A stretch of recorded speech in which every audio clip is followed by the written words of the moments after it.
1492 Кристофер Колумбка америкалык индейлер тамекини белек катары беришкен. Ошондон көп өтпөй ал Европага алынып келинип тарай баштаган. 1596 жылы Европада тамеки баш ооруну айыктыруу үчүн колдонууга өткөн. Ал үчүн жыттоо керек эле. Эл анын дарылык касиетине ишенгендиктен тамеки бат эле популярдуу болуп кеткен. 16-кылымда бүтүндөй Европага жайылган. 1566 жылдын башында оорудан айыга жүргөн француз королевасы Екатерина Медичиге баш ооруганда жыттоону сунуш кылат. Ага кургак жалбырак жиберишет. Ошентип падыша сарайындагы ак сөөктөр арасында тамеки жыттоо модага айланган.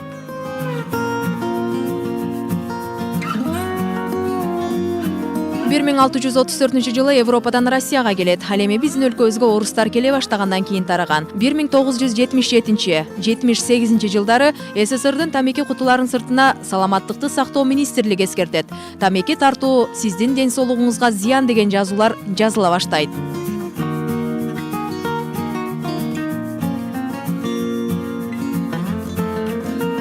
Андан көп өтпөй башка товарлар сыяктуу баасы, сапаты, курамы, формасы боюнча тамекинин түрлөрү көбөйүп баштайт. Бирок мыйзам боюнча тамекини сатып алууга 18 жаштан жогоркуларга гана уруксат берилген.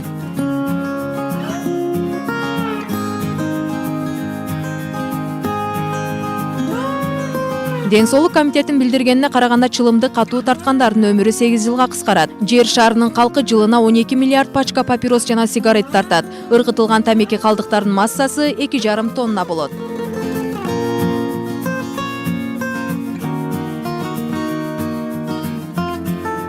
Тамекинин карамайында 100гө жакын химиялык заттар кездешет. Ал эми бир тамчы никотин кадимки атты өлтүрөт. Адамдар болсо биринчи жолу тамеки тартканда өзүн жаман сезип, көңүлү айнайт, кускусу келет, жүрөктүн согушу күчөйт, эсинен да танып калышы мүмкүн. Бирок бара-бара никотинге көнүп калганда тамекиге зыяндуу таасири басаңдап, анын жагымдуу дүүлүктүргөн таасири гана сезилип калат.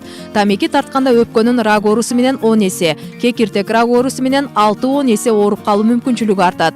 Кызыл өңгөч рак оорусу менен ооруган 100 кишинин 90-ы тамеки тарткандар. Тамеки тартпаган адам тамеки тарткан адамдын жанында 1 саат отурса, ал тамеки чеккен адамдай зыян тартат.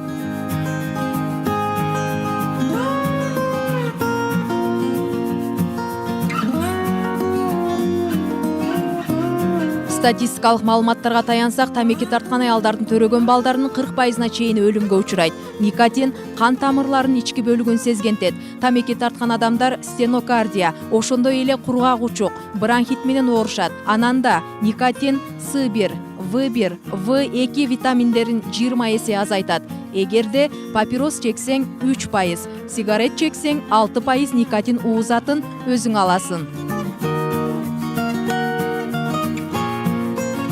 Самара Халилова, Тилек Адинабеков, Ынтымак, Позитив программасы.